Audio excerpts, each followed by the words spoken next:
Apologies for that. It's Friday, June 13, 2025. Mental health is real. Seek help and the stigma. On the news this afternoon. Minister of Works Umahi defends East-West Road inauguration. Some Nigerians question relevance of Democracy Day celebration. Rivers cattle dealers call for grazing reserves to curb farmers' herders' clashes. Nigeria commiserates with India over tragic plane crash.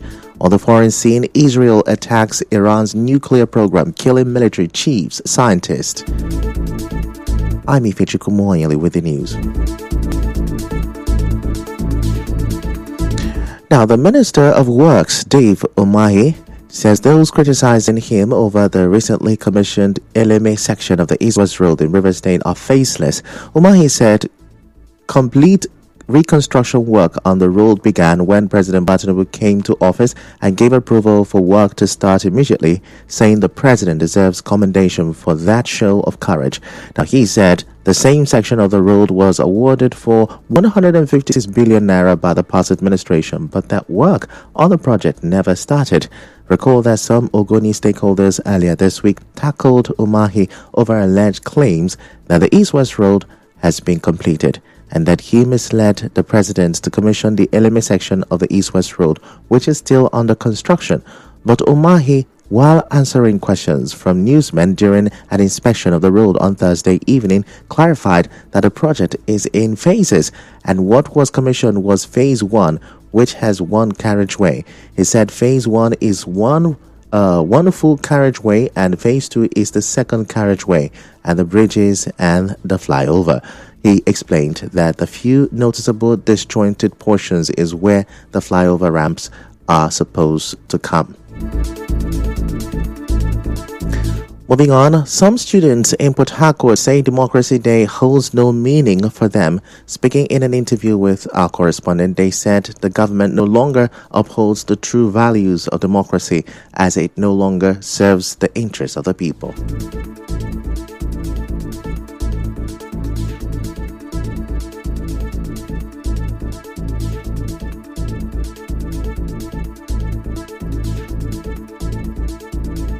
It doesn't mean anything to me. And democracy should be a government that favors the people. They don't make the government seem like it is for the people. They are dictating. If there is anything like dictatorship, that is what the government is about. So why are they celebrating democracy when the government is not by the people, when the government doesn't favor the people? What they normally do now is to threaten you. You don't do anything. You don't criticize the government. Everything goes. The government chooses to do something. They do it without no level of accountability. So in a case like that, why do we celebrate democracy? How many go to the streets, move around? How many persons have you heard talking about it? But you see in this our country, votes are not counted to, honestly. They will just do everything at the back door. The students, however, charged the country's leaders to uphold true democratic principles by ensuring that votes count or consider adopting a better system of government. Make sure that the democratic form of government, it is what it should be, by making people's votes count, by stopping all form of electoral practices. It is what the people want that will give to the people, so long as it is genuine. And I think that is what democracy is all about. As Nigerians, if we really do want to succeed, we have to look for a better type or style of government that would help us, that would help the people, because this is not what democracy is. The definition is different from the action. First of all, things will make things to be common to the common man. Things that the common man should be able to afford. That thing should be affordable, most especially the price of fuel. And once that thing is being reduced, every other things will be reduced. Similarly, a lecturer of political science, Dr. Anthony Egubweze, believes that the excitement that came with the return of democratic rule in Nigeria in 1999 has fizzled out. Egubweze, a lecturer at the Rivers State University, spoke to correspondent Onyeka Chinwoso on the occasion of Nigeria's 26 years of uninterrupted democratic rule. He also said a cabal has hijacked governance in Rivers State to the detriment of the people. Mainly, the return to democracy was considered a watershed and a triumph to more inclusive development. However, the state's 26-year democratic journey has been marked by significant nostalgic feelings. For Rivers State, the state's democracy could be described as a directed or guided democracy with a flawed party system that undermines internal democracy and engenders kakistocracy. The system prioritizes the interests of a cabal over the majority. The Rivers State, the political scientist said the kind of politics practiced in Rivers State has caused the social infrastructure, health, and education, among others, to suffer. This has led to lack of accountability, transparency, and responsiveness to the needs of the citizens. Despite being an economic stronghold, Rivers State's economy has been impacted by political turmoil. The state's revenue generation and economic growth are hindered by insecurity, corruption, and poor governance. Indeed, the power infrastructure has faced severe challenge, and this has impacted immigration of companies from the state, leading to increased poverty. Dr. Ighobueze expressed concern that no government has been able to tackle the environmental degradation in the state since 1999. Environmental governance has faced debilitating challenges in the state. Some of these challenges are OSP, pollution, and poor waste management. The state's environmental governance is inadequate, leading to devastating effects on local ecosystem. State regulations have been implemented tragically through unprecedented low standards that compromises the future. Insecurity is a major concern in the state, with high level of kidnapping, banditry, and armed robbery, cultism, as well as piracy. In the meantime, a lawyer, Mr. Monima Karibi White, is calling for an urgent review of the nation's constitution. Karibi White, in an interview with correspondent Yobi Oruware, as Nigeria marked Democracy Day yesterday, also advised the political class to stop interfering in the affairs of the judiciary.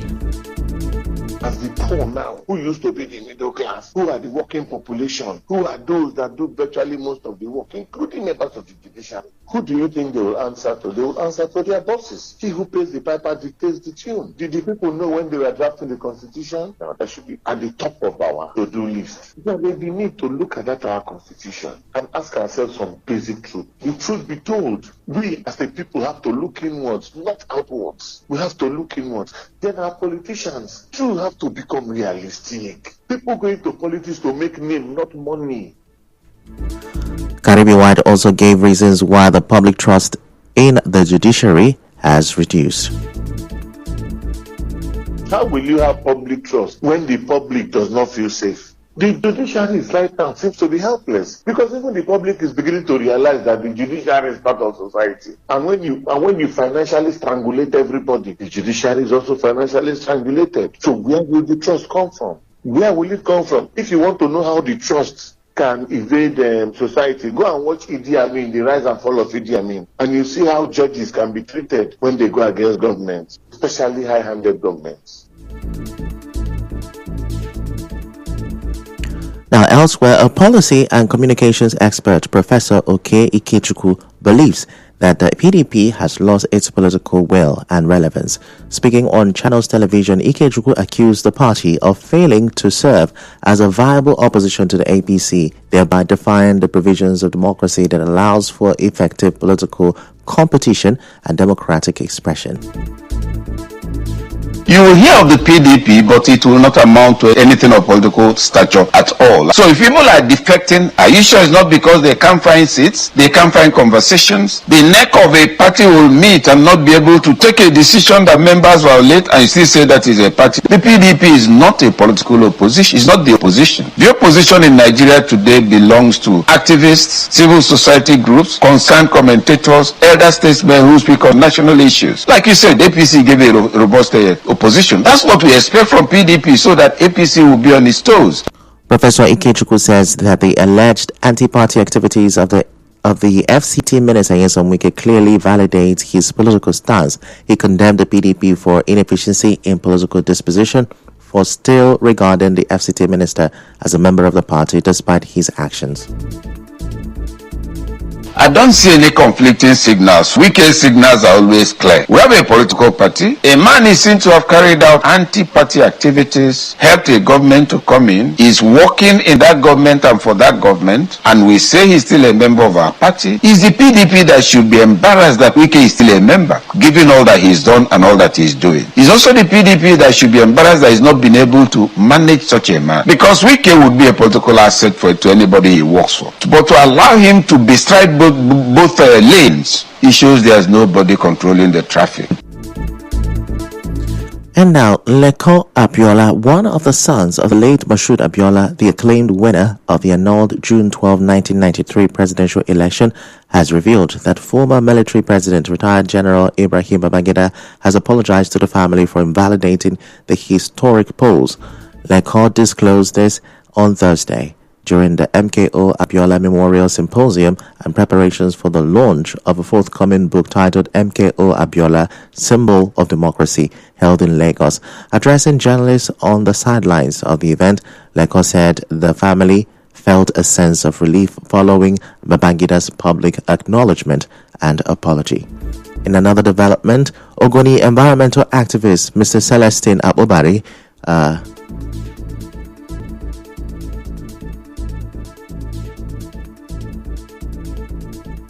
In another development, Ogoni environmental activist Mr. Celestine Abubari says Ogonis want exoneration, not pardon, for Ken Saro-Wiwa and 8 others. This is after President Bola Tinubu on Thursday granted posthumous presidential pardon to the Ogoni 9 decades after their controversial execution in 1995. Abubari tells correspondent Mekotoka that Ken Saro-Wiwa and the others committed no crime to warrant a presidential pardon in the first place. We did not ask for pardon. We demanded for exoneration. We only pardon one that committed an offense. In this case, since everyone did not commit the offense for which he was murdered for. So we asked for exoneration. Coming up next, Aviation Minister directs agencies to probe incident involving Air Peace. Senator Oshomole, stay with us.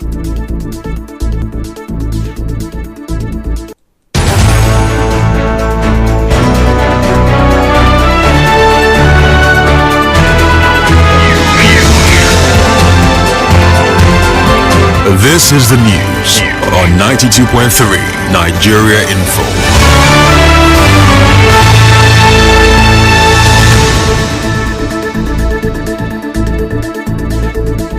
You're welcome back, and now the rest of the news.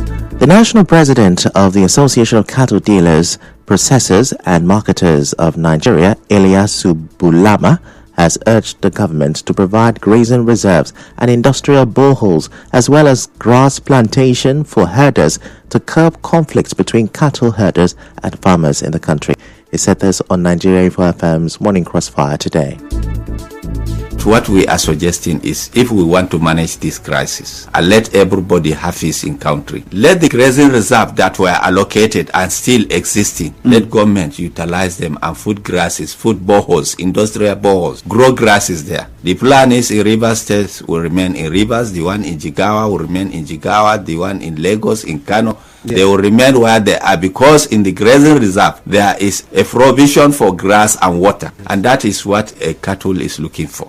On his part, the state chairman of the association, God's Power Wenenda, also called for the establishment of a dedicated and functional ministry to oversee herders and farmers-related issues. Looking at it, due to the fact that there is no ministry covering all these things, if there had been any ministry, I think that there are going to be a very big control, a law put in place to ensure that both the farmers have their own way and then the rearers or the breeders have their own way. Nobody will destroy each other's crops.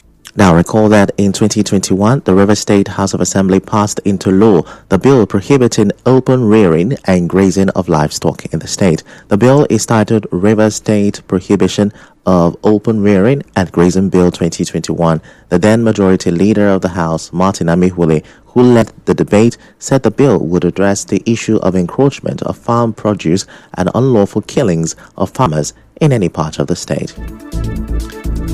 The Minister of Aviation and Aerospace Development, Festus Keyamo, has directed aviation agencies to probe the incident involving Air Peace and Adams Oshomole, senator representing Edo North.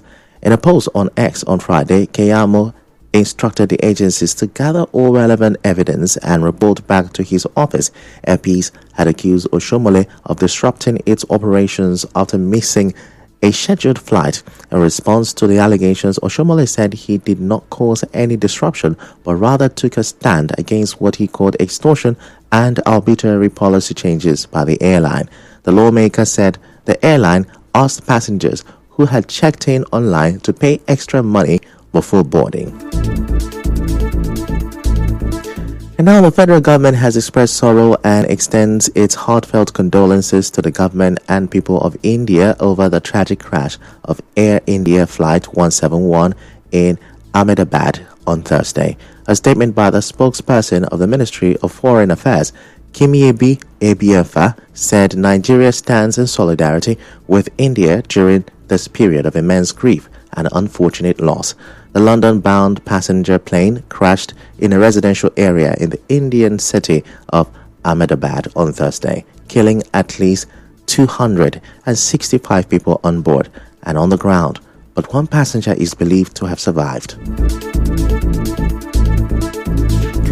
In business, the National Bureau of Statistics (NBS) says the value of Nigeria's importation of petroleum products decreased to 3.7886 trillion naira in the first quarter of 2025. In its foreign trade in goods statistics for first quarter 2025, the Bureau said the decline represents a 21.21% decline from 4.805 trillion naira recorded in the fourth quarter of 2024. According to the NBS, petroleum products importation also dropped by 75.55% from 15.48 trillion naira in the first quarter of 2024. The decline comes amid increased production by refineries in the country, including the 650,000 barrels per day Dangote refinery. In entertainment, socialite Dewele Edu turns 44 today, and he released new photos to mark the day. The media personality posed in purple awada and fila that made him look royal. In the caption, he wrote that he is in his power, still breaking necks and breaking norms. In sports, Tottenham have appointed Thomas Frank as their new head coach. The Dane has signed a contract until 2028 and leaves Brentford after 7 impressive years in charge to succeed Ange Postecoglou.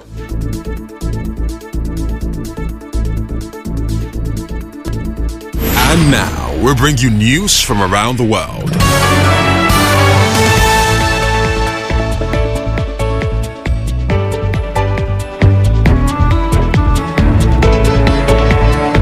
Israel's military says Iran fired about 100 drones towards its territory, many of which were intercepted after Israel carried out waves of strikes on Iran overnight. The IDF says it carried out strikes on nuclear sites and says Revolutionary Guard Chief Hussein Salami and other commanders have been killed. Iran says 6 scientists have been killed, with state TV reporting that civilians, including children, are among the dead. This has not been independently verified. U.S. President Donald Trump urges Iran to make a deal on its nuclear program, warning of even more brutal to come if Tehran doesn't agree. Iran accused the U.S. of supporting Israel's attack, which the U.S. denies.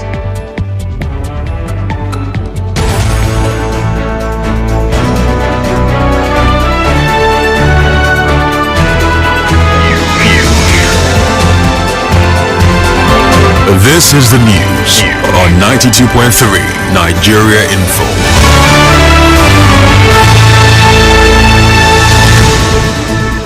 That's a wrap on the news this afternoon. Before we go, let's have a look at the major stories. The Minister of Works, Umahi, has defended the East-West Road inauguration. Some Nigerians have questioned the relevance of Democracy Day celebration. Rivers cattle dealers are calling for grazing reserves to curb farmer-herder clashes. Nigeria has sympathized with India over tragic plane crash. On the foreign scene, you heard Israel has attacked Iran's nuclear program killing military chiefs and scientists. This was edited by Martha Okere. To reach the news team, send an SMS or WhatsApp to 0808-721-7215. I'm Ifechukwu Moyele. Many thanks for listening.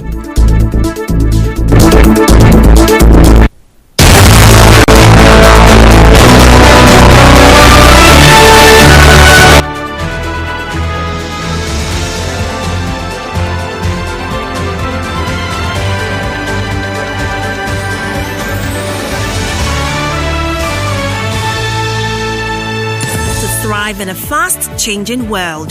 Tune in to 92.3